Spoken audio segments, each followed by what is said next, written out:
Hey, good afternoon, everyone. Thanks for tuning in for our webinar here today. We are in meeting format so that folks can participate how they would like to today. So to be very clear and upfront, participation looks however you need it to look today, and that can include having video off or video on. That can include live commentary in the chat, that it can include unmuting your mic, that can include staying silent.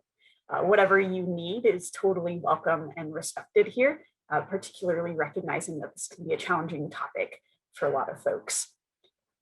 For those I haven't met, my name is Lena Tenney and my pronouns are they, them, theirs. I am the Diversity, Equity, and Inclusion Officer for the College of Pharmacy as of a few short months ago.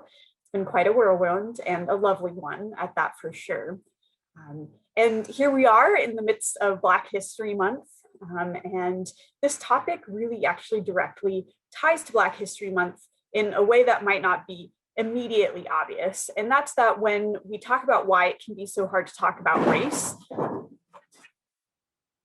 Okay, the cat's just knocked something over. My apologies for the ruckus.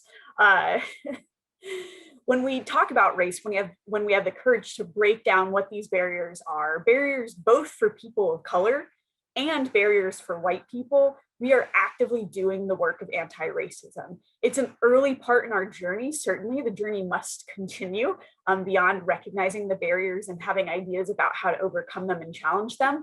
But that really is the foundation of how we do good, solid anti-racism work.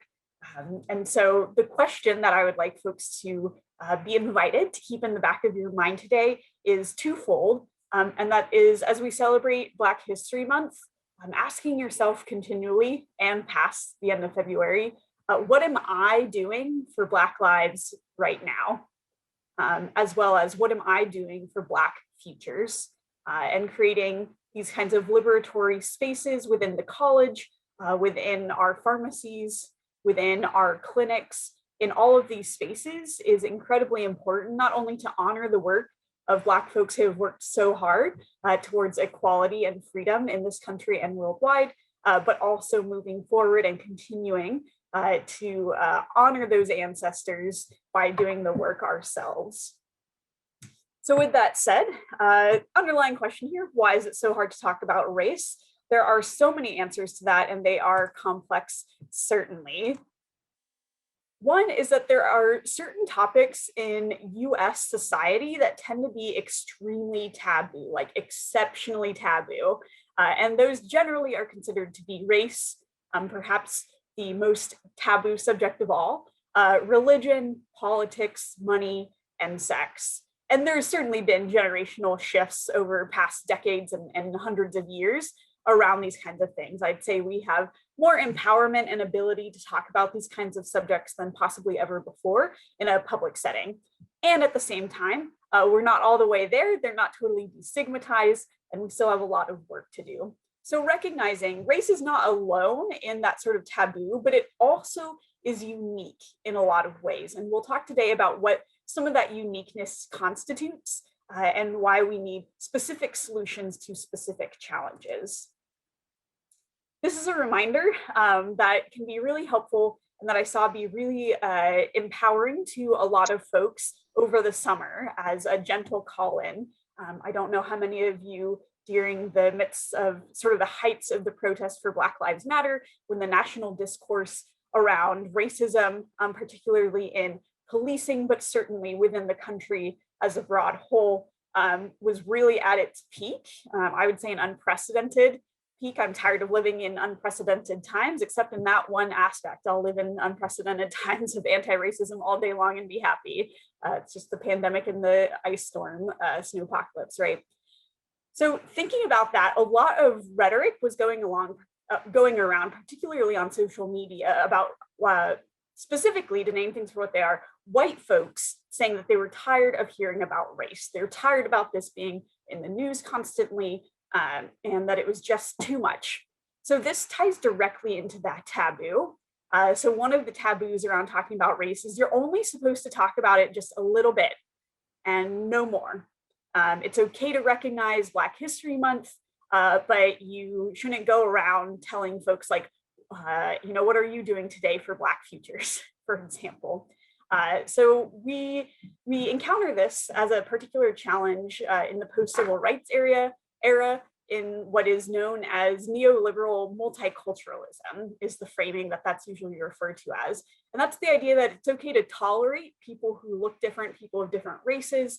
Folks are allowed to be present, perhaps even participate fully. But at the same time, you're still not supposed to point out underlying issues or talk about race too much. Just enough that you seem not racist as an institution, but not enough to actually threaten to make real transformative change, if that sounds familiar to anyone. So the reminder here to myself and to others is the words of Barbara Smith around, if you're tired of hearing about racism, imagine how much more tired we are of constantly experiencing it.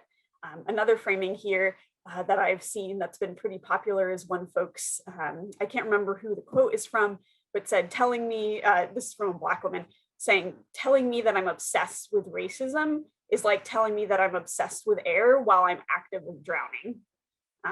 It's not that folks are obsessed with race, it's that things are actually about race in a lot of ways, and we'll unpack some of that here today. And that's why we need to talk about it more, to have the courage to be open and honest with one another, to have dialogue, to learn in public. That can include messing up. And that messing up is natural. And what speaks to the content of your character is not perfection, because perfection is literally impossible within the work of anti-racism, but instead to be always striving to do your best. You don't know what you don't know, but once you know, then you can do better. That's really the open invitation here for these discussions.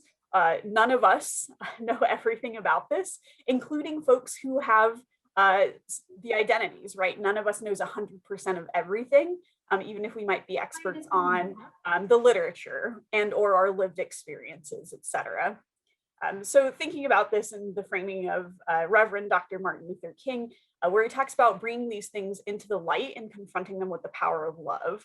And to be clear, when he's talking about the power of love, Dr. King is really talking about accountability and real transformative change, not simply if we're all nice to one another, then racism will disappear. He complicated it, made it a lot more complex than that. And another common and powerful adage is the quote that justice is what love looks like in public. And that is from, of course, I'm blanking. It'll come to me in 5 minutes. And that's really the power here, is recognizing that talking about race is always grounded in love for humanity, in love for equality and equity. It's not something that's shame-based. That's sort of the misperception and skewed perception that often gets perpetuated, is this idea that the social justice warriors are out to silence all of us, and that cancel culture is ruining free speech and discourse. And instead to reframe and say, hold up, actually being brave and talking about race means having the courage to identify that there's a problem. And that's significant. That is not an easy thing to do when the problem is so ubiquitous and normalized and generally accepted by a lot of folks in society. But instead to have that love for humanity and love for our fellow humans in order to take action. So just a little bit about creating our space, a couple of logistical check-ins. I do want to recognize that having these conversations can be challenging. Please know, if it is challenging for you at any point, you are not alone. I certainly started at knowing next to nothing about race before going to college. And it's been a very long journey for me to get where I am in this level of understanding. And I have so much more that I need to learn. And oftentimes that's uncomfortable. Even though these conversations are ones that I have the privilege of having every day. So again, you're not alone in any of these feelings. These are really common, and we'll actually talk about some of the science behind some of these elements of how our feelings can be connected to these kinds of discourses. And that can include difficult emotions. Just to name some of them, it can be outrage, righteous anger, shame, guilt, and at the end of the day, we don't need to shut down our emotions. Instead, what we can do is recognize we're feeling it. Don't judge it, right? Don't shame yourself for feeling guilty if something comes up and you're like, oh my gosh, I've totally done that. I have surely done it as well. These things are super normalized and common. That's why we're talking about it. But instead to sit with that emotion, again, not judge it and say, how does this propel me forward to do better now that I know more about this. And one of the ways to do that is to recognize if we are feeling defensive about something, and keep listening. That sometimes when we feel the most resistant to a message, not always, but sometimes, it oftentimes is the message we really need to hear, because it challenges some of our fundamental views and makes us think, and maybe adjust those views. And I just want to invite folks again to participate how you are able and show up how you want to today. So again, there is no pressure to be on camera, not be on camera, use the chat, not use the chat, unmute your mic, any of that. Show up how you will, and you can take from this what you need to take from it. And at the same time, want to invite white folks in particular to think about how rarely we have meaningful spaces to talk about race and anti-racism, and that sitting with that discomfort and staying in the discussion anyway is truly the transformative work of anti-racism. And if there's anything that I've learned from my background in education, it's that learning can be uncomfortable, but unlearning might be even more uncomfortable, especially when it's things that you've been taught over a lifetime, often without your consent. When we talk about implicit biases and implicit bias trainings and whatnot, really a lot of the power of that is the fact that we are absorbing these messages from society through advertising, through media, through interpersonal interactions, through our education systems, through places of worship, through friends groups, through ancestors. We're internalizing these messages, whether we believe them or not, from birth. And that's really one of the reasons that racism hasn't gone away in a few simple decades, or that there's no easy fix, is because it's so deeply ingrained, even in our psyches. So I want to invite folks to unlearn anyway, and to consider some of the challenging questions that might fundamentally call into question some of our social norms that we take for granted. And that if that is uncomfortable, that's okay. So let's name some of those fears. And as I do so, one last logistics update. So we are recording here today. The hope is to post this on the college's website as a tool for folks who couldn't make it live.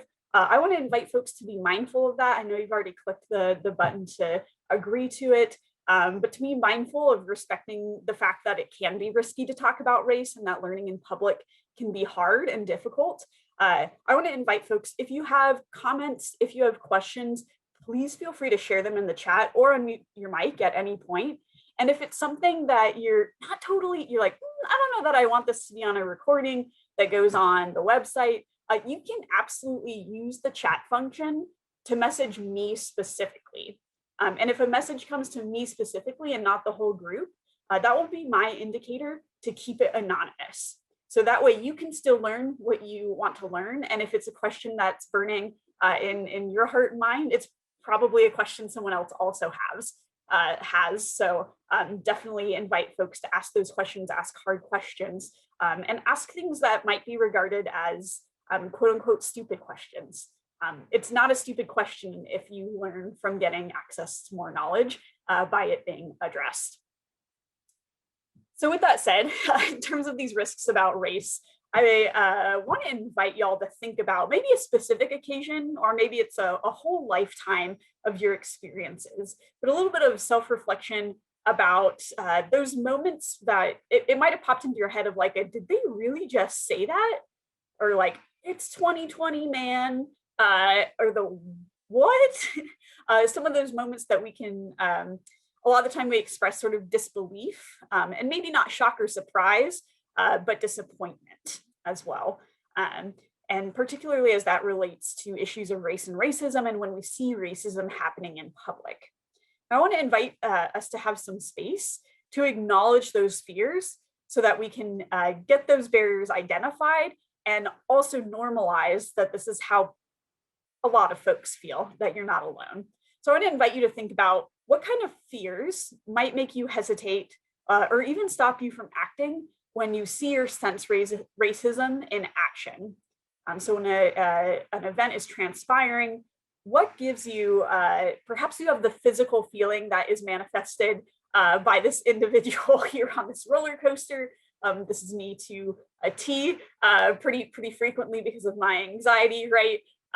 But for a lot of us, it is a physical embodiment, whether that's facial expressions, or a really common experience is a feeling in your gut, in your stomach area, similar to being on a roller coaster where it just kind of drops out in a moment. I tend to think of this as being similar to if you are descending a flight of stairs in the dark and you don't realize there's one more step and you take that extra long lurch, that kind of feeling in your body. Or if an elevator is kind of rickety and it has a bad habit of dropping more quickly on certain floors, that kind of physical embodiment. And I want to note, and many of you may be aware of this, but the research actually indicates that our mind-body connection, which is important for us to all consider at all times, certainly, but is really important in these particular circumstances, because what they've found is that our bodies actually react physically to existential threats in much the same way that they respond to physical threats. So the way you might feel if there is some sort of physical threat to you that you're perceiving, so that fight, flight, freeze mentality, that most people tend to fall within one of those categories in emergency or urgent situations. That is also the case with existential threats, such as your goodness as a person being called into question. That has actually been identified by psychology literature as one of the most jarring things that can happen to a person psychologically. And this is why we get folks who tend to be hyper defensive if someone points out, hey, you did this thing and it caused harm. Look, oh, I didn't mean it that way. You're overanalyzing that. That person doesn't have a racist bone in their body. All of that is very natural defensiveness in which people are attempting to protect their self-image and their public image of being a good person. Right. So this all comes down to psychology in a lot of ways, and naming those things and identifying them can help us be prepared. So hopefully folks have had a little bit of time to identify this. Please feel free to share in the chat, even if it's just, 2 or 3 words, what this might look like for you. Happy to hear responses. And if folks want to unmute their mic and speak, you are certainly welcome to do that as well.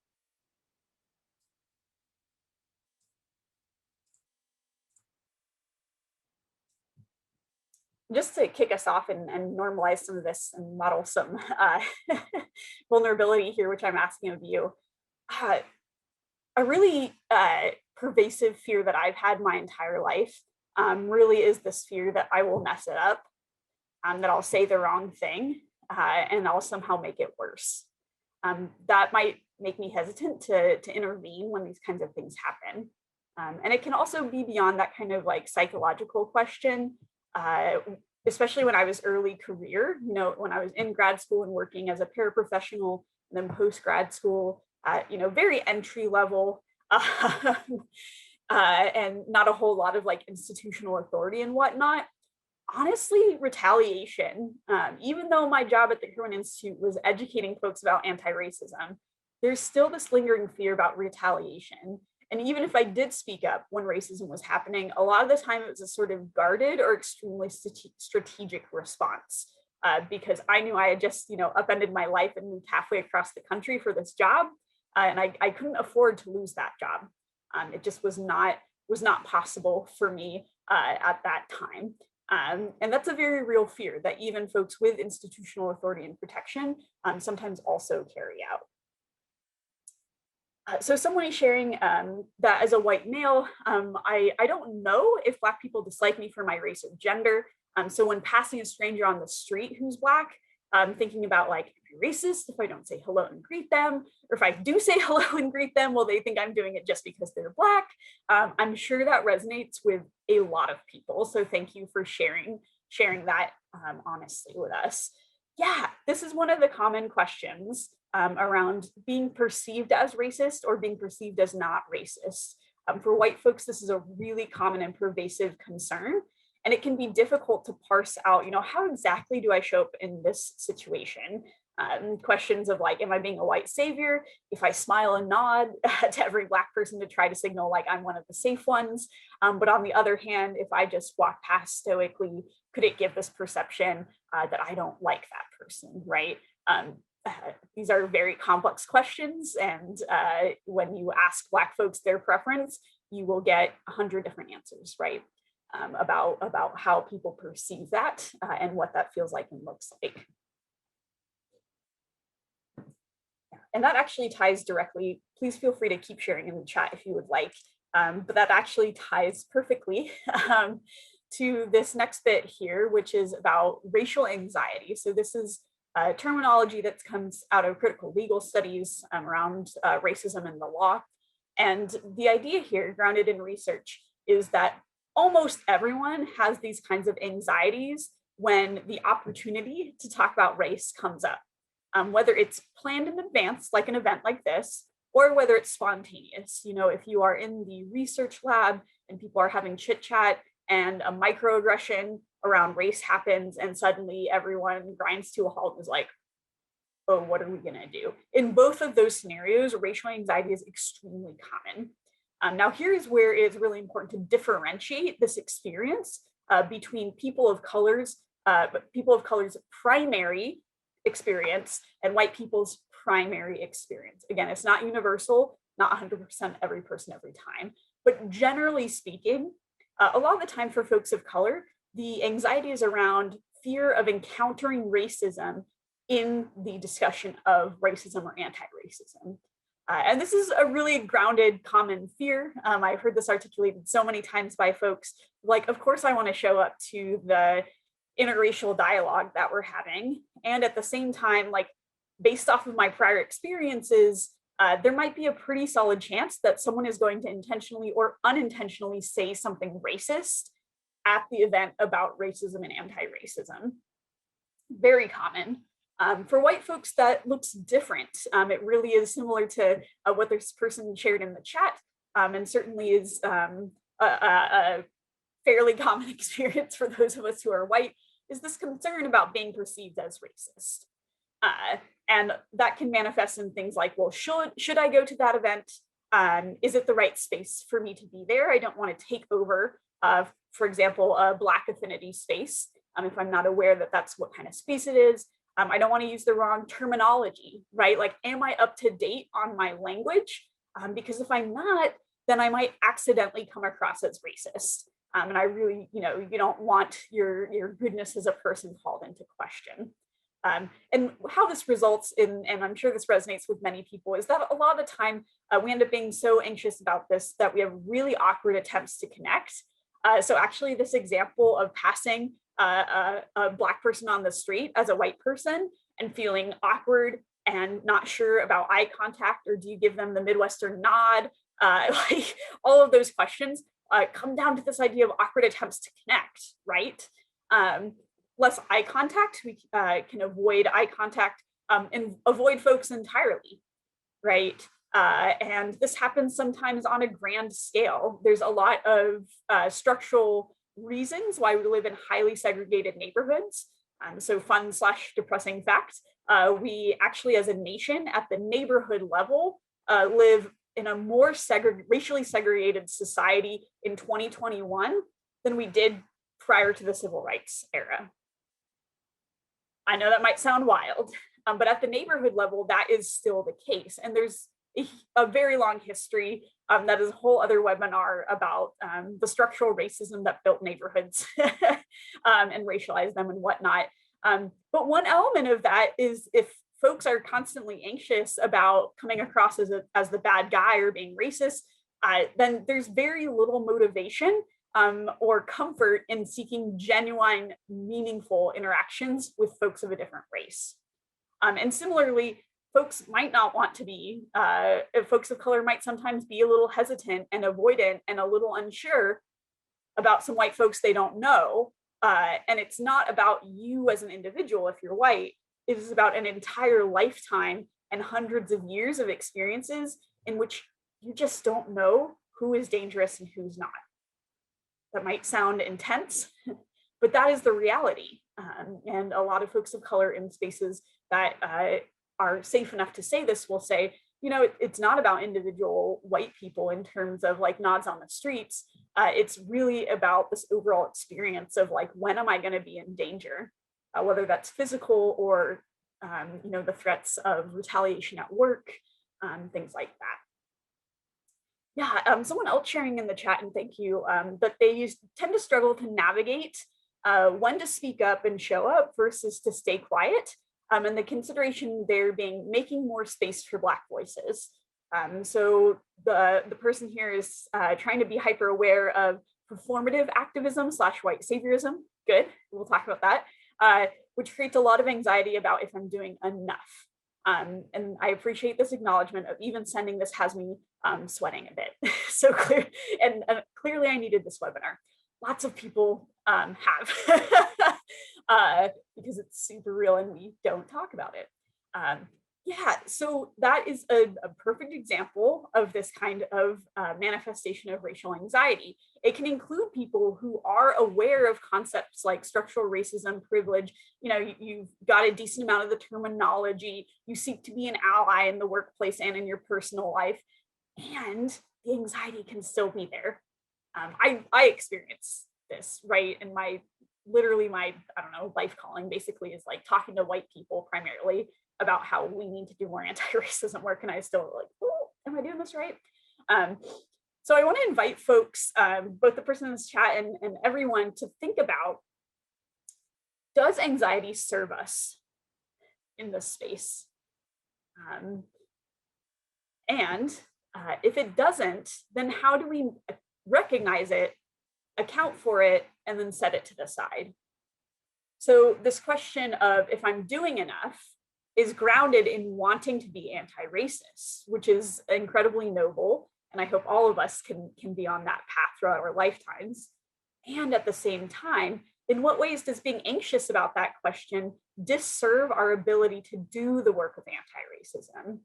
And this is a really complex space that we're navigating, because the work of anti-racism, which we'll talk more about that next week in the webinar, but we can't ignore it here at the beginning of this one, is really thinking about how we show up, being intentional about that, and recognizing we are gonna mess up. And sometimes we're gonna mess up royally. It's not that messing up is okay, because we don't wanna cause harm, right? I would say the number one tenet of anti-racism work for people who aren't people of color is do no harm. And that's what you're asking essentially here, is how do we do no harm while doing anti-racism as a white person? Or perhaps as a Latinx person who is in solidarity with Black lives, or an Indigenous person who is in solidarity with Asian Americans who are currently being targeted at alarming rates for hate crimes in the United States due to an increase in anti-Asian racism focused on the coronavirus, right? So this idea of being in solidarity and making space for voices and elevating, in this case, Black voices, is really important. My primary suggestion here is basically kind of read the room. So when something happens and you're like, I feel like I need to say something because this was racist, you can give it a minute, not a minute, a moment, give it a moment. It's going to be incredibly awkward. Sit with the awkwardness and leave space, like leave the proverbial mic open, so that if something anti-Black happens and there's a Black person there, that there is space that they, if they want and if they choose, can speak up, get on that mic and say, hey, this isn't okay, and here's why, or here's my experience, or whatever it is that they want to elevate. And then you're not silencing Black voices accidentally and causing harm while doing the work of anti-racism. If for a million valid reasons, a Black person who's present does not want to get on that mic and speak truth to power, which could include fear of repercussions, because talking about race is risky, especially for folks of color, then go ahead and address it, right? And address it in a way that recognizes things like that you're not the expert, or that it's not your experience. So if you wait for a second, no one else is speaking up, go ahead and speak up and say, as a white person, like, this really isn't my experience, and I am not an expert on this by any stretch of the imagination. But my understanding currently is that that language is considered outdated and offensive. If anyone else knows more, like, please, I would love to learn more. But if not, then I've got some Googling to do, and I'll report back on what I learn. It's a really humble way to approach this. It is non-aggressive. And that can mitigate some of the defensiveness of folks feeling like, oh, this person's telling me I'm a racist because I use this language that I just didn't know was out of date. And instead reaching folks against that kind of standard resistance and saying, we're all on a learning journey. I don't know this necessarily. I don't think that's right or correct, but let's find out together, can be really, really helpful. So that would be my primary tip for how to be aware of elevating Black voices and not engaging in white saviorism. We'll talk about performative activism next week. I'm glad that that term is brought up. Yeah, someone else mentioning, I feel like a white person who's questioning how and when to step up and be anti-racist, very similar. And a good place to start is with other white friends and family. Absolutely. So a great Twitter Twitter quote from the past few years in particular has been, white people get your people. And this has been a common refrain from folks of color who speak directly towards the work of anti-racism. So that's the way I frame it to myself, is white people get your people, like get your aunties, get your uncles, get your parents or guardians, siblings, friends, coworkers, right? So the idea is it's the responsibility of white people to dismantle structures of white supremacy. And that's a really loaded term, and I want to acknowledge that and recognize that. I'm coming from a critical race theory lens here, and we'll talk about this in a bit, but essentially the idea is that any social system, structure, process that yields disproportionate benefit to white people at the expense of people of color is a form of white supremacy. So this goes well beyond like crosses being burned in lawns, right? It goes far beyond the explicit, clear anti-racism, the clear racism and white supremacy. And it's actually more pervasive. It's about systems, structures, institutions, policies, etc. So one of the best things white folks can do is talk to other white people about these issues, in part because you're not going to be overstepping. You're not going to be silencing Black voices if you're talking to your sibling who is having a really hard time understanding why people are against building a wall on the southern border, and don't understand how a lot of those rhetorics are grounded in historical racism that is tied to fears of immigration and being supplanted, right? It's great to have those conversations with folks in your life who are also white. You're not stepping on anyone's toes, and you're doing some of the hardest work to do. So I strongly resonate with that, and I would suggest for those of us who are white, that is the most important thing we can do to defeat white supremacy. My t-shirt today is introverted but willing to discuss dismantling white supremacy, and that's me to a T shirt, terrible pun. But that's the idea here, is a lot of this work is about that. And some of these barriers here are specific to white people talking to white people, and can be specific to people of color talking to people of color. Okay, excellent. Now that we've had a very thorough and in-depth conversation there, just one step further here. So this is a tweet from a PhD student who studies whiteness in higher education. It is summarizing the work of Dr. Cheryl E. Matthias, who is a fantastic scholar of whiteness in K-12 education in particular. I definitely recommend Dr. Matthias's work, and soon to be Dr. Irwin's work. But the commentary here, at the beginning, we've already discussed this, right? So white people and people of color experience fear in discussing race, while people of color's fears are based in tangible and historical events, such as violent retaliation for doing the work of anti-racism. White people's fears are not wanting to be labeled racist or being made to feel uncomfortable, right? We got that.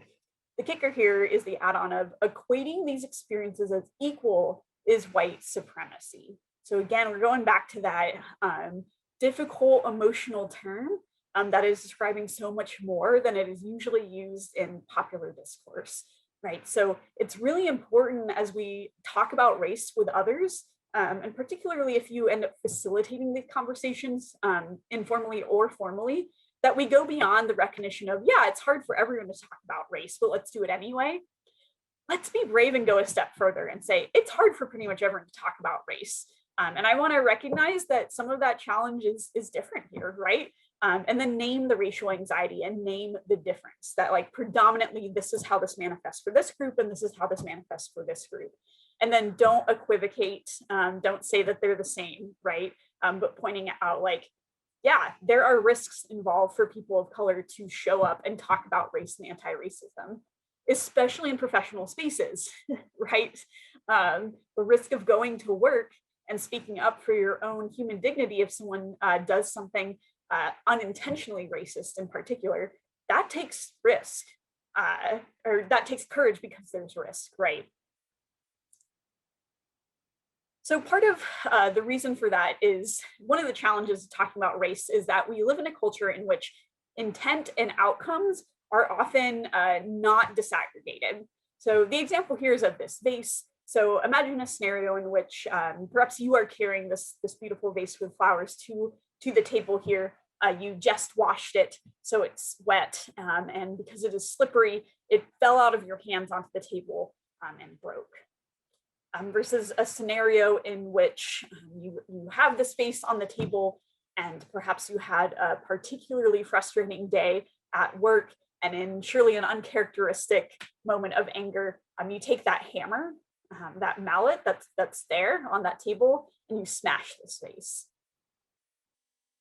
So when we think about it, the outcome is the same, right? So regardless of how we got here, the vase has been broken. The intention is different, right?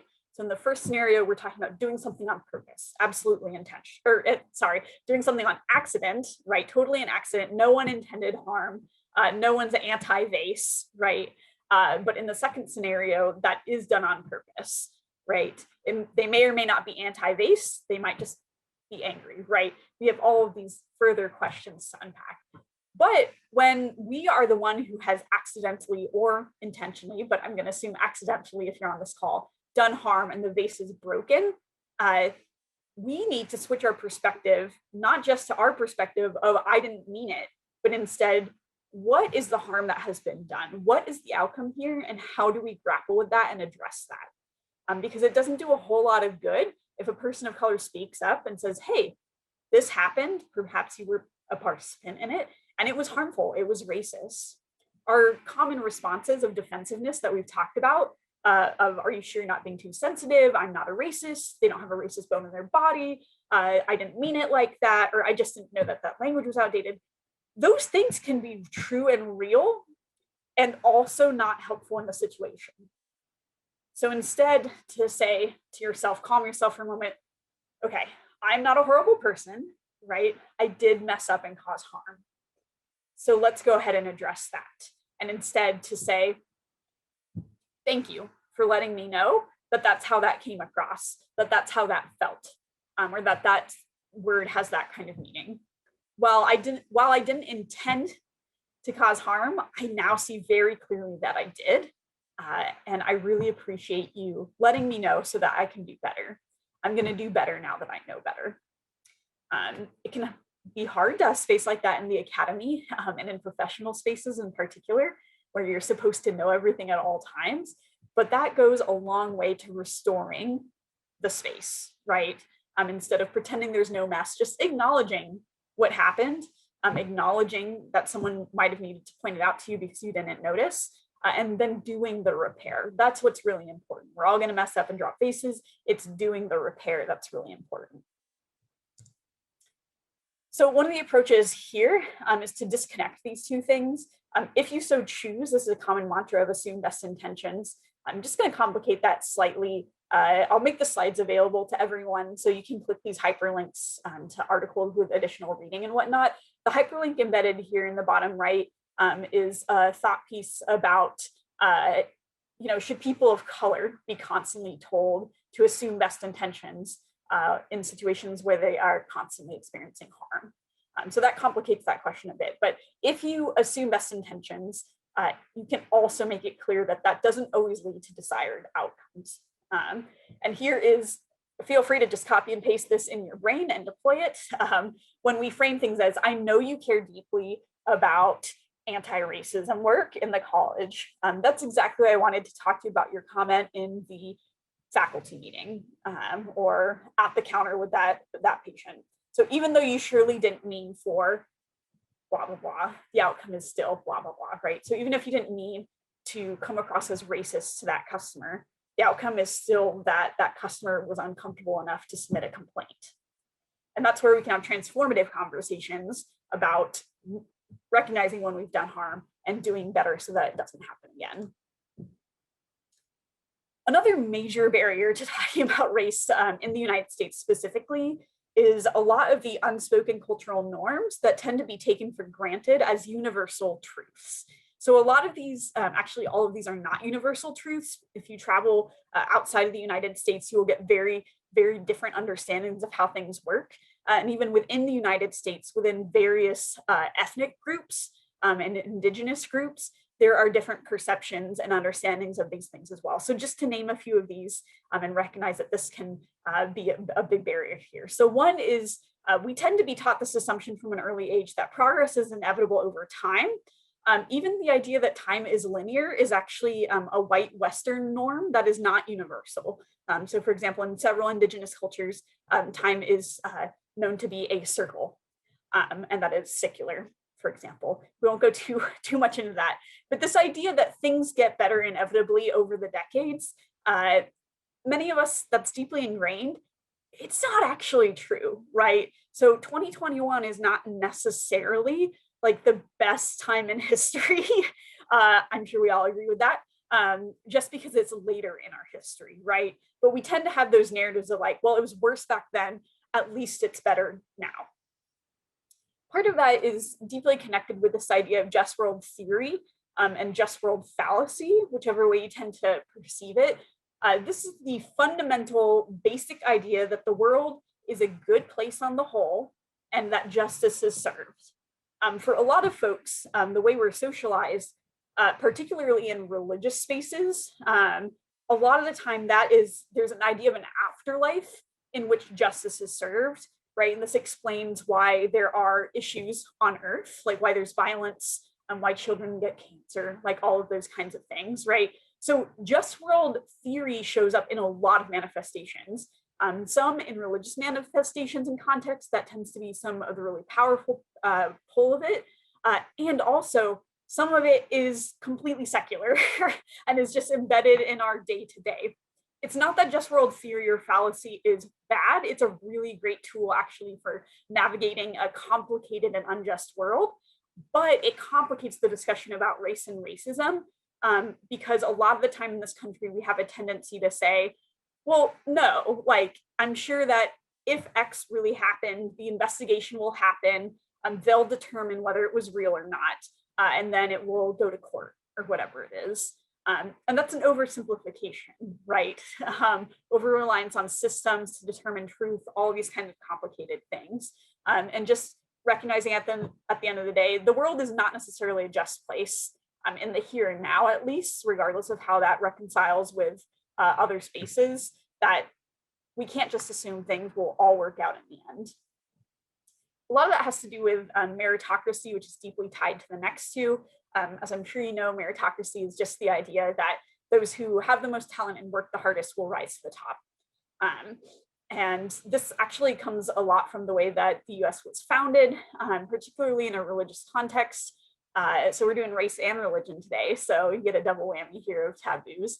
But this idea of the Protestant work ethic really shaped how this country was founded, particularly in the way that we socialize with one another. So the idea here is that it is not only important to have a good work ethic, it speaks to your morality as a human, whether you have a good work ethic.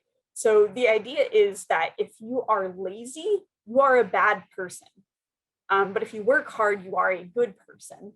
So this is something that is not necessarily precedented to this level prior to the founding of the United States due to Protestant and particularly Puritan ideas around work ethic, productivity, and goodness of a person. And a lot of that has to do with rugged individualism. So this is the belief that individual people can do whatever they need to do. Your individual choices determine your destiny. So this totally disconnects us from history, from structures, from institutions, from policies, right? And it ties into these and reducing us to saying things like, well, they should just pull themselves up by their bootstraps. And meanwhile, we might be looking around saying, well, no one gave me a pair of boots, but that guy's got like 4. So how is that me being in control of my own destiny 100%? So one of the things we can do here is reconceptualize the world, challenge these ideas, think about them, and even just naming them is something that a lot of people don't have a space to do, particularly in a professional space.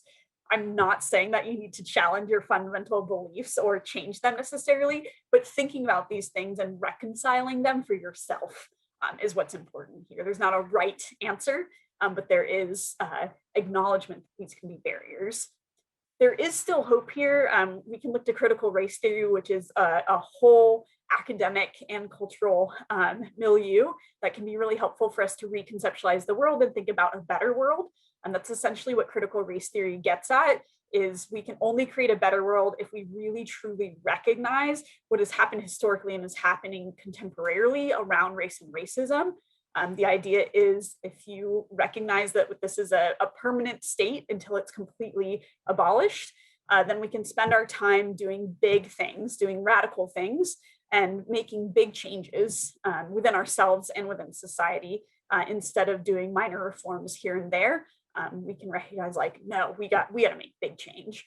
And Afrofuturism, which in a pop culture lens, probably the best relatively current example of this is the film Black Panther. Afrofuturism jives with Black Panther because it's an envisioning of a Black-centric world in which Black people have never been subjected to colonialism and white supremacy, right? Wakanda was never colonized. It maintained its independence, and therefore here is this entirely different world of possibility in which these kinds of barriers don't exist, is the idea. So that's how I maintain hope in the world, is thinking about what a better world could look like. There's also a ton of binary thinking in particularly white Western conceptualizations of the world. We tend to be taught that things are very black and white with clean lines, but in reality, the world is a lot more nuanced. We lose so much around nuance and around asking complicated questions, right? So there's actually all of these colors going on. If it were more gradiated, it would be a better picture. To name a few of these binaries that are false, one of the challenges is that oftentimes talking about race gets reduced to black and white, and even black versus white. That is not reflective of the complexity of race in the United States, in the world, much less what we're going to do about it, right? So this is a false binary. We should reject that. We should talk specifically about the specific harms of anti-Blackness, right? So this isn't discarding that particular form of racism. It's saying, yes, racism exists. It manifests in different ways for different racial groups. How racism looks in America against Asian Americans looks different than how it looks for Indigenous peoples. And it's acknowledging that those are different forms of harm that show up in different ways is really important for us to have tailored solutions that will actually work. We have this false binary that everyone in the world exists in any particular moment as a good person or a bad person, which is not necessarily the entire case, right? We'll talk next week, but Ibram Kendi, who really has popularized this term anti-racist, one of the things that he says in his work about anti-racism is that anti-racism work is not about who we are, it's about what choices we make moment to moment. And that moment to moment, any person can make a racist choice or an anti-racist choice. Certainly there's something to be said for the sum of our actions. And that it's not as simple as good people and bad people, that there are racists and anti-racists, and that's it.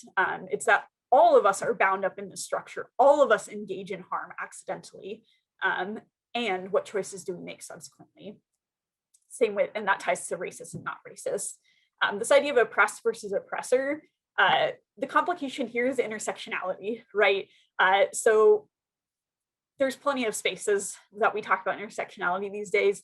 A really important thing to note here is simply that things tend to be complicated, and even within community groups, there can be types of oppression, right? So even if you are in a space that is specifically for the meeting of Black folks to talk about Black liberation, there can still be oppressor and oppressed dynamics going on based off of things like gender, sexual orientation, ability, economic status, et cetera, et cetera. So that's not a new thing, but it is important to note. This binary of nice and mean, a lot of this actually comes down to cultural differences. So for example, white women, so anyone on here who's a white woman, and I myself, even though I'm non-binary, was socialized and raised into white girlhood and womanhood, right? So I experienced this a lot firsthand, where the expectation culturally is for white women to be nice, right? Get too assertive and you'll get called a certain word, right? I'm sure you navigate that in the workplace, but this kind of like being a good host, holding space for everyone, minimizing any conflict, resolving any kind of argument before it arises, etc. That's a very common experience, even though it's often unnamed. That's not universal. That's pretty specific, actually, to whiteness in a lot of ways. So directness, right? A lot of this is about communication styles. Generally, in the Black community, directness is valued. To be able to speak the truth, to say things like they are, to actually address conflict by going through the conflict. And that it doesn't mean that we have to hate each other because we disagree. It means that we have talked about the subject, for example, right? And this can then influence misperceptions of who is nice and who is mean. So we often have this trope in which, and we'll talk about this a bit later, this idea that the stereotype of angry Black women, that actually comes from partially these cultural differences and partially just straight up racism, right, and implicit bias. But it's important for us to acknowledge that this is one of the dynamics influencing our ability to talk to one another about race, particularly because Black women are most likely been misperceived as being mean if they're simply seeking liberation for themselves and their community. And then self-interested versus objective, the implicit narrative is that white people, the dominant group in society, are somehow objective about the oppression of other groups. This translates, for example, straight people are usually considered more objective about homophobia than LGBTQ people. It's usually unnamed, but this is a really powerful dynamic. Part of this is why it's really important for white people to talk to other white people, is because we know from research and experience that white people are more likely to listen to and believe, as well as follow the leadership of white people who are speaking up against racism. It ain't right. It doesn't make sense in a lot of ways, but it really does come down to this idea of, hey, even another white person is upset about this racist situation. So that means it's got to be racist for real if a white person is speaking up, right? That's the underlying dynamic oftentimes in our brains. So let's be aware of that. Again, let's not say that it's great or okay, but let's be strategic in the ways that we reckon with that kind of dynamic. So the suggestion is to break the binary, to see the nuance, to see the complexity, that things are not quite so simple, and that a lot of it comes down to the day-to-day and choices that folks make. I want to pause here for just a moment. I know some folks might be needing to head to 1 o'clock meetings and whatnot. Again, reminder, it's being recorded. I will send it to everyone who signed up for the webinar, as well as posting it on the website later. So feel free to dip out as you need and whatnot. But I want to check in here and ask folks if there is clarification that would be helpful, whether that's around a particular term or going more in depth with something, or if we are ready to keep going. I know this is fast paced and a lot of information.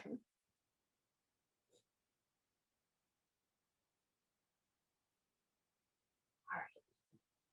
Feel free to use the chat and express any of those needs, and then I will make sure to keep that pulled up and address it. So powering through a few other things for us to consider. One is the idea of whiteness being centered as the norm. Again, this is often unspoken, but the idea is, well, white people are sort of the standard, and then people of color are variations thereof. It's not true. It doesn't make a whole lot of sense, but implicitly, that is often the assumption that is made in our society. So what then ends up happening is that whiteness, white culture, white norms, and white people tend to be centered as the most important or the most central or the most normal, common, etc. Right? So the idea here is to reckon with that.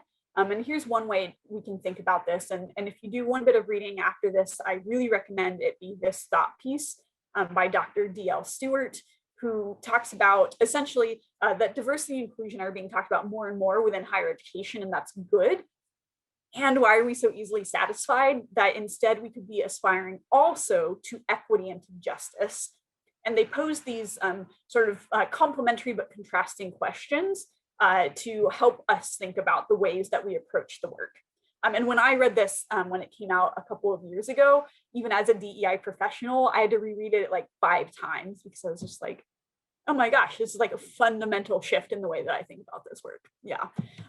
So inclusion asks a really good question, which is the environment safe for everyone to feel like they belong? As a preceptor, hopefully you are asking yourself that when you have folks in rotation, right? Justice will respond, and whose safety is being sacrificed and minimized to allow others to be comfortable maintaining dehumanizing views. Dr. Stewart just drops the mic on that. So this is naming a centering of whiteness. What often happens is when a white person does or says something racist, a lot of the time the consideration is, how do I not make it awkward for them? Or how do I not shut them out or shame them, et cetera, et cetera? Those are valid questions to ask, right? Because this is all about how we help folks learn to do better. And that's really hard to do when folks feel like they're being personally attacked, right? And at the same time, not capitulating to that dynamic and asking ourselves, if I don't speak up, who in this room or outside this room is going to be marginalized because I'm worried about this person who said something? I'm worried about their comfort. So this is where we have to think about the difference between comfort and safety, between folks feeling comfortable in a space because they're not being told, yo, that's not okay, versus the humanity and safety of our colleagues and our students of color who are experiencing racism in real time, or maybe are not witness to that particular comment, but that comment continues to shape our society, our college culture, et cetera, right? So one way that we can do this is naming the difference between safety and discomfort. This is a mug that a dear friend got for me, and it says, Black Lives Matter more than white feelings. This is a really direct way of decentering whiteness, of saying, this is about, like, this movement about Black Lives Matter is literally about Black people being killed, right? So when people respond with all lives matter or white lives matter, that is prioritizing white people's feelings about not being part of the conversation, right? So the difficulty of all lives matter is refusing to recognize the centrality of Black lives in a movement for Black lives, if that makes sense, right? So similar to, we have a fire department for good reason, but the fire department doesn't go down the street and put water on every house. They go to the house that is on fire. They pay attention to where there is actually the biggest issue, right? So similar in terms of decentering whiteness is, we gotta specifically talk about these things and be specific and clear about them. Another issue is what Eduardo Bonilla-Silver coined as racism without racists. And it's really a helpful tool because it connects history and systems of structures of power to individuals, right? So the overall argument here being that it's common to have racism without racists. So it's not that that racism requires a whole bunch of really evil people to perpetuate itself. It's that we have inherited a society that was already built in unequal ways. Like, health disparities are not your and my individual doing. We didn't create those things, but we did inherit a system in which, no matter how much we care about every single one of our patients, that health disparities still exist across racial lines, for example. And that is part of what makes racism so insidious and difficult to grapple with, is because a lot of the time it's not reducible to one person being a bad person.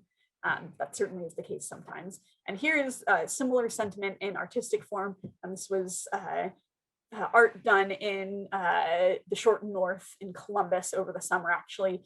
This is from author Scott Woods. He's a really fantastic writer here in Columbus. I recommend his work. He says, you know, racism looks like hate, but hate is only one, or is just one manifestation. Privilege is another, ignorance is another, and perhaps most importantly, apathy is another. That allows racism to continue to happen. And that's because these things are interconnected. So the solution to this barrier is making sure that we recognize the interconnectedness and the complexity of all of these things. And I do recommend this work by John Powell about equity in health and the power to thrive.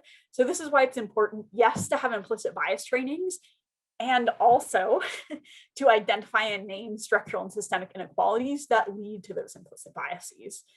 All of these things are deeply connected. And part of how they're connected is because it is a pyramid in our society, and individual actions build up the base towards the stuff that is most severe at the top. And this might seem intense, but bear with me here. So the conceptualization here is that white supremacy really begins and is supported by stuff like there's two sides to every story, in which we immediately dismiss a person of color when they say this thing was racist.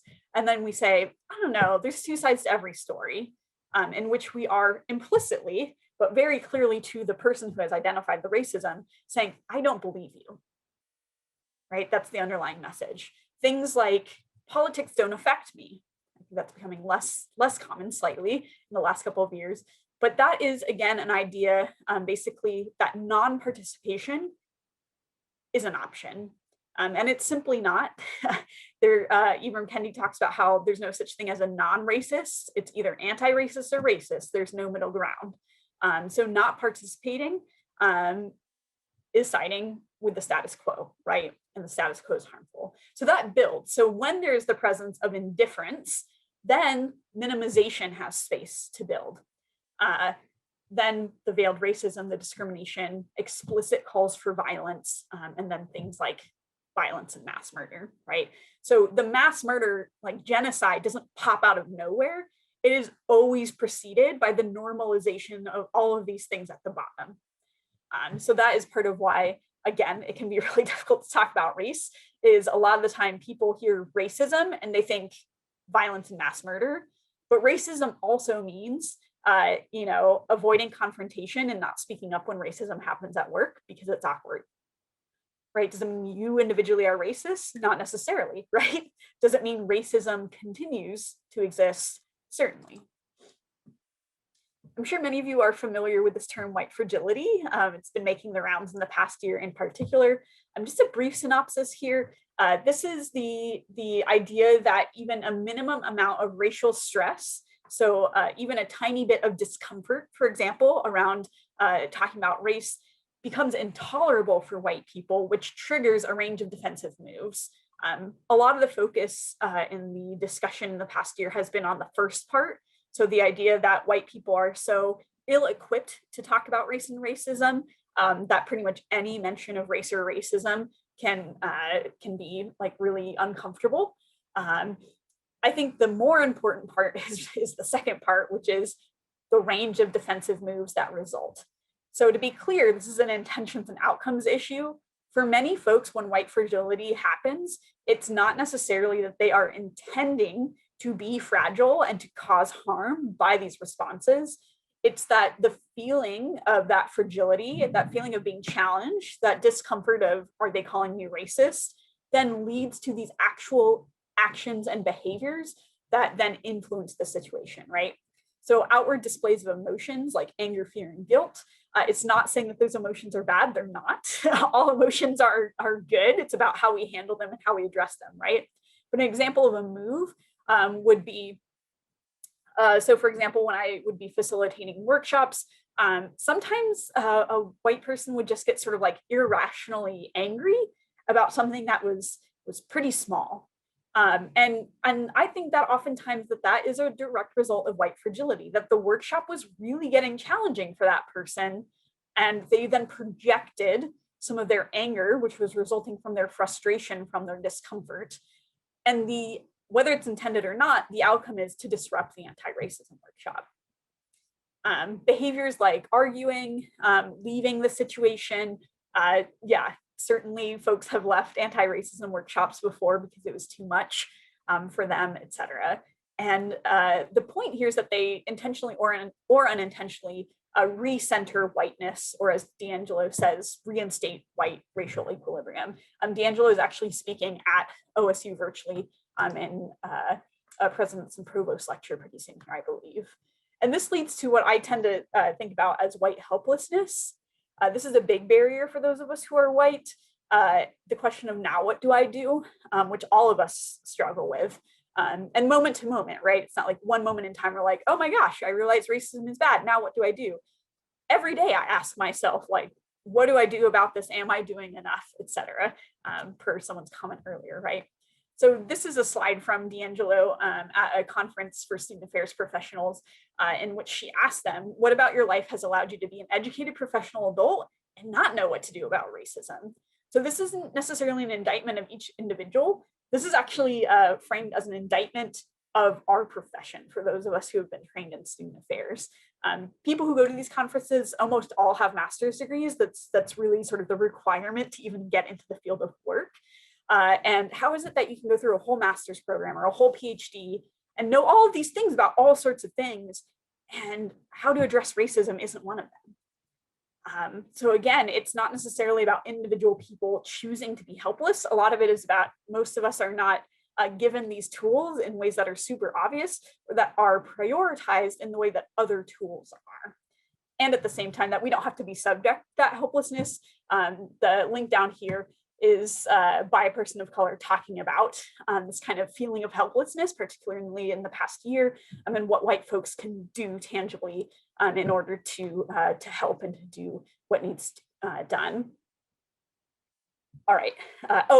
And want to note, the white helplessness is not only a barrier for white people, it's a huge barrier for people of color talking about race, because folks of color might be ready to have like really meaningful solutions-oriented conversations and might be encountering white folks feeling stuck, of being like, well, I just don't know what to do.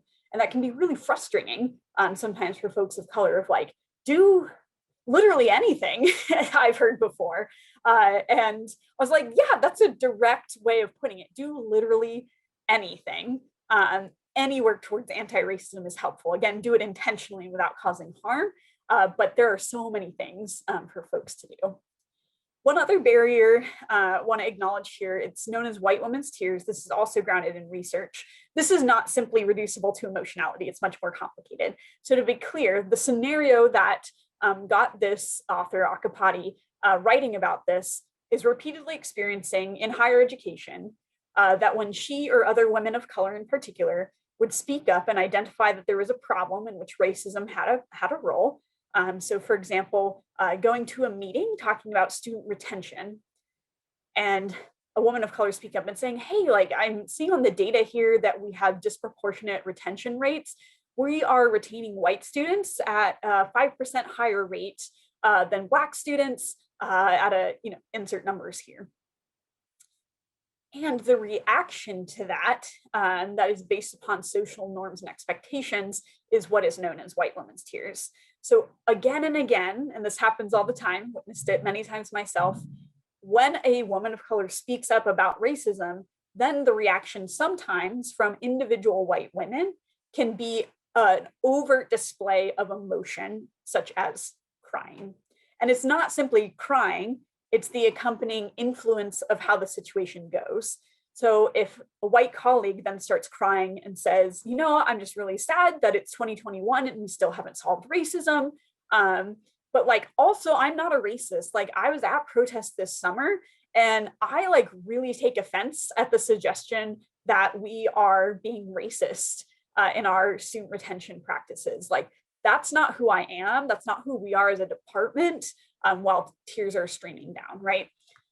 So the reason that this is a barrier and that white women just shouldn't do it, and I'll share some of my experience here to model that, is complex, but it's essentially reducible to this situation isn't about you, right? No one called you a racist. A woman of color spoke up and said, racism is happening. And instead of us spending time addressing the racism and making a plan to fix that retention gap, instead the meeting dynamic shifts. And instead, almost everyone starts comforting the white woman who is crying, because that's what we've been socialized to do. right? And certainly this can happen with folks of any gender, but this is strongest in the intersection between whiteness and femininity, right? So we all, oh my gosh, are you okay? I've done this in spaces before, and it isn't, again, necessarily an intentional thing, but that is the social dynamic that transpires. So at the end of the day, what happens is we're no longer talking about racism. We are comforting white people about the fact that they don't like that racism exists. Those are two very different things, right? So one way to address this is, if you are a white woman, simply don't do it. If you are a crier, I am right there with you. This has been one of my main struggles in the past few years. I cry at like the fact that I can't adopt every kid in the world, right? So I cry very easily, very sensitive and empathetic person. So when we're talking about really difficult realities, such as disproportionate rates of Black death due to COVID, it's not that tears aren't appropriate. It's the way that we don't allow our emotions to derail the anti-racism planning, right? So if we're talking about these ghastly numbers in terms of COVID infections and deaths, I might get emotional and I might start having some tears leak. And when that happens, I need to be proactively aware that there is a tendency that folks will react to that by wanting to comfort me and make me feel better, right? So if I'm prepared for that, even if I can't stop the tears, right? Physically, that's just not going to happen for me. That I can be prepared that when someone starts being like, oh my gosh, Lena, that I can say, oh, you know, I am just a pretty sensitive person. I cry at the drop of a hat. And I just, you know, even though this is certainly something that we can and should be emotional about because it's an injustice, I just want to be clear, like, this is not about me. I don't need comfort. Like, I know how to handle this. And I think what would be best if we can keep going forward, talking about how we are going to have a vaccination plan and rollout that actually, you know, takes race into account in terms of preventing further unnecessary Black death at disproportionate rates, right? So just recognizing, like, yes, I am crying. It's not about me. Let's focus on the solution. For me, has worked 100% of the time. And some ways to think through this. There's guidance here. I won't walk through it all, but again, you'll have the slides and you can reflect on them if this is pertinent to you. So the barrier here is white people managing their own emotions, particularly white women. The barrier to people of color is having things be derailed. And the fact that, for example, Black women rarely get that level of comfort provided in these kinds of meetings, even if they are the one who just experienced the racism. And that comes back to a lot of what we just talked about stereotypes of the angry Black woman, who is deserving of empathy, et cetera, et cetera. For folks of color on the call, want to recognize something that you may have experienced yourself. And this is a theory grounded in research that names and articulates this very common experience. So Dr. William Smith conceptualized this idea of racial battle fatigue. And the idea is that it's not just the stress of one racist incident in a lifetime, it's the stress of dealing with racism over your entire life, not just individual moments, but things like unsupportive environments. Like academia can be a pretty unsupportive environment for scholars of color a lot of time. Let's just name that for what it is, right? So a really important point here is not just the validation of your lived experience, that it's more than it's not reducible to one specific event, it's about a lifetime of experience, and that ends up manifesting with both physical and psychological / emotional outputs, right? So our mind and body are deeply tied together. Here's a list of some of the physical manifestations. We talk about health disparities between Black and white communities pretty frequently. What is often left unstated is the effect of things like racial battle fatigue, that is part of why, for example, Black men might be disproportionately likely to have elevated blood pressure. It's partially because of experiencing racism. A really important point here is why it's called racial battle fatigue, is that parallels are drawn between this experience and the experience of post-traumatic stress disorder, in which the research actually indicates there is a very, very high parallel between these two things in terms of manifestations. So growing up Black in America in a society that does not necessarily value your life as equal to others can actually result in similar outputs and manifestations as being a soldier who was in a wartime scene. And that sounds intense because it is, but that is what the research shows us. And there are things we can do about it. So if you have been dealing with racial battle fatigue, and I want to be clear, this is only a term to be used for people of color or by people of color. We can talk about it in theory, but like white people can't experience racial battle fatigue. That's like not our experience, right? So if you're a person of color who has dealt with this, these are some recommendations based off of research about how to maintain your own wellness and your own space. And one of the really important things here is to recognize we tend to over rely on narratives of resilience and grit and praise folks of color for overcoming barriers of racism. It's not that we shouldn't recognize that. It's that we need to be mindful that we don't reduce these really complex experiences to these narratives of, well, they made it through anyway. And then that creates this bias in which we expect people of color to just struggle through racist barriers instead of doing anti-racist work to remove the barriers. All right, so in our last few minutes here are just some suggestions. Feel free to most fully embrace the ones that resonate with you or align with your strengths, to challenge yourself, get outside of what you usually do, however this helps for you. And again, slides will be sent to you so you can review these suggestions more closely. But one thing that we can do is recognize this is a continual road ahead. This isn't a 2-hour car ride. This is like an around the world infinitely drive. And if we can be honest with ourselves about that fact, that's how it is to talk about race and to do anti-racism, then we are better equipped to engage in that work. One of the things that both folks of color and white folks can do is embracing a growth mindset.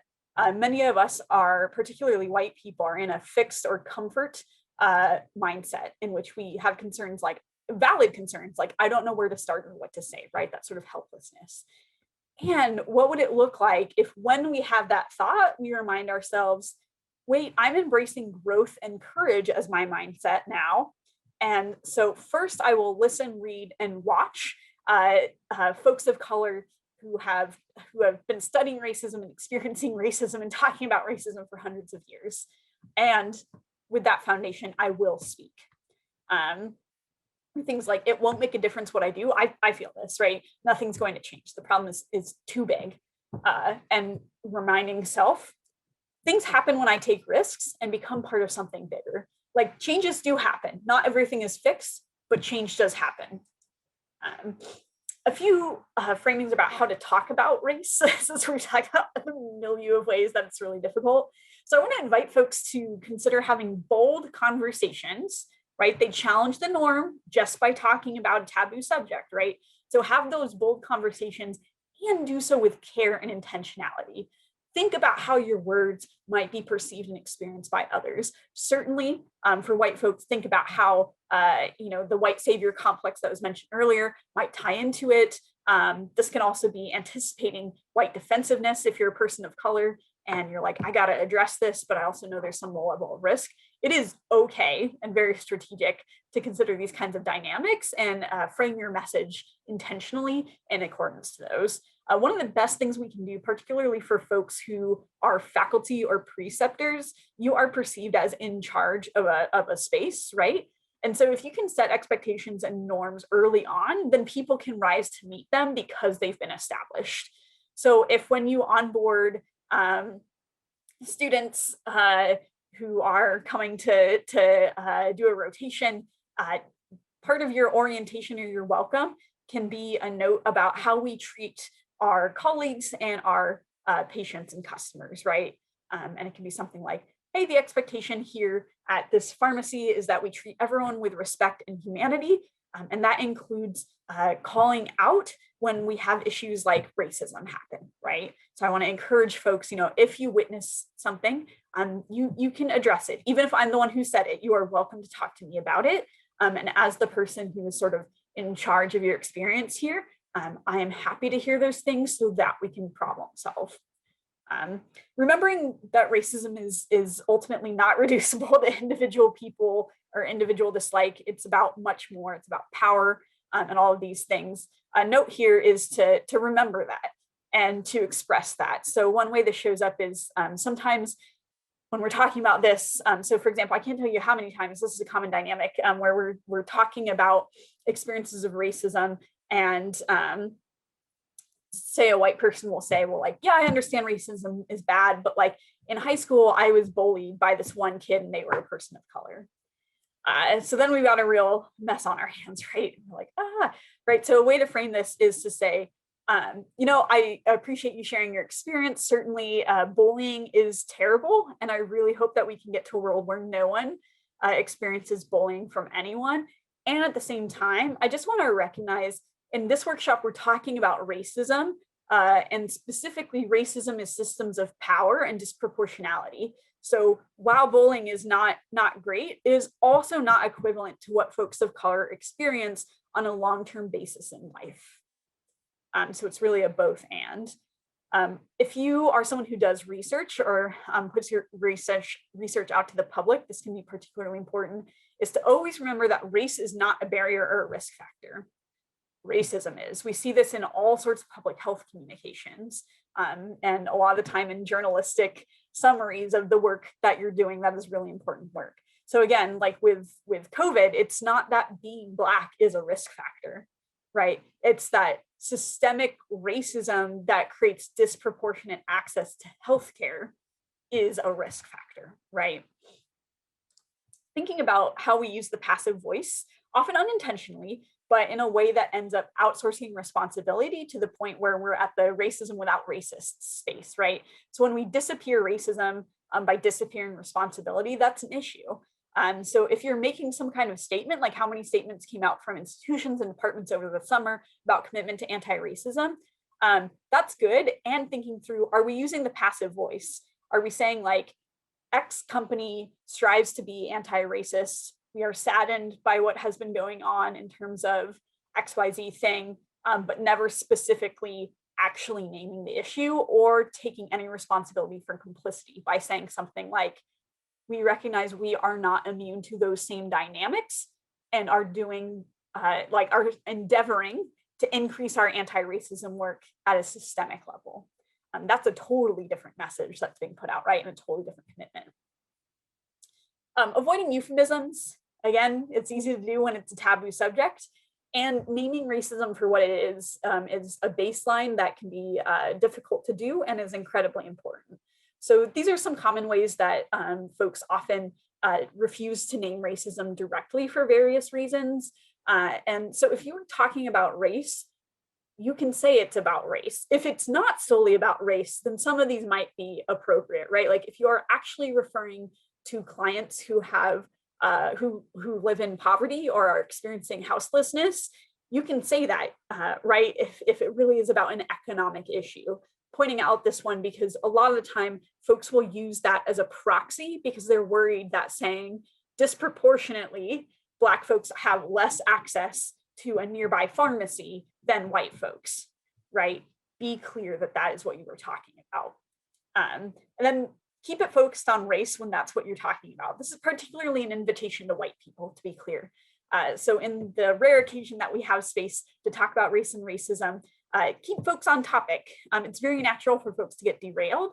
It's really common for white people who have some kind of other marginalized identity to try to wrap their brain around the experience of racism by likening it to their own experience, right? So a lot of the time, it makes no sense, but I can't tell you the number of times I've heard in my own community, the LGBTQ community, someone do something racist who's white and say, well, I can't be racist, I'm gay. Like one, logically, that doesn't actually check out.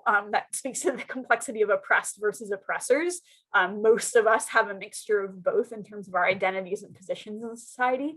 But when that happens, to be able to be like, yeah, I recognize that you have some experience with oppression, but that doesn't make us immune to accidentally harming others in similar ways to how we have been harmed. Or for it's not uncommon for white women to say like, I don't understand what it feels like to experience racism. But I, as a white woman in pharmacy, or as a woman in pharmacy, I have experienced these forms of sexism. Valid. Also not the particular topic at hand. So it's okay to do that processing inside and with other white folks in particular. And when the space is about anti-racism, we can remind ourselves to stay on topic about race. And to do so in ways that don't tokenize people of color. This is really, really important. And it can be difficult when there are not, huge populations of folks in a particular space, right? So we know that pharmacy historically and into the present is not representative of national demographics or even Ohio's demographics in terms of race. It is predominantly white and disproportionately white. And so it gets really tricky, right? Elevating voices of people of color versus tokenizing the few or the only person of color in a space. So make sure you are treating people as whole people, right? And don't put someone on the spot. Don't say, well, what do you think about this, in a way that seems to be implying you or your people, which often is said as well. I have never in my life as a white person been asked, well, what do white people think about XYZ? Actually, it did happen once in an anti-racism training, but it was about white fragility. Like, I, as a white person, never expected to speak for all white people. Let's have that same courtesy for all folks of color, right? That no one has to speak for their community. And then speak up when racism happens. Whether you're a person of color or a white person, it can look different. Your strategies might be different. We'll talk some about that in the next webinar, but the important thing is to speak up in the ways that you can and to show up in the ways that you can. And particularly for white folks who are in positions of power, really important to be accountable and to continually learn and to be willing to learn in public, to be humble and admit, yeah, I didn't get it right that time. Thank you for letting me know. We're gonna do it differently now. And I'll wrap with this quote from Leela Watson, who is an Aboriginal Australian, who once said that if you've come to help me, you're wasting your time. But if you've come because your liberation is bound up with mine, then let us work together. And so this gets to the heart of what we would call solidarity, an unconditional, I'm down to support you and you're down to support me across identity lines. So this helps us think through, it's not that white people are helping people of color combat racism. It's that none of us are free until all of us are free, is the civil rights adage. So let's get free together. And let's be strategic in how we do that and who does what work. But that's really what it comes down to. It's not assistance or helping or pity. It's we got to do this for the greater good of humanity. And finally, I'll let you review this when I send out the slides, just for the sake of time. We've already covered most of these. The one that I will highlight explicitly is this top one, which is a constant challenge for literally anyone doing anti-racism work, like no matter what sort of level you're doing it at, right? So this is a reminder that I have for myself as well, which is when I asked myself about whether I am prioritizing seeming to be anti-racist or if I'm prioritizing doing the work of anti-racism. A lot of the time they align, not always. And some of the toughest choices can be, am I gonna get pushback for this? Perhaps from white people, maybe white people who just like don't quite get it. But that I know that I need to do this because it's the anti-racist thing to do, for example.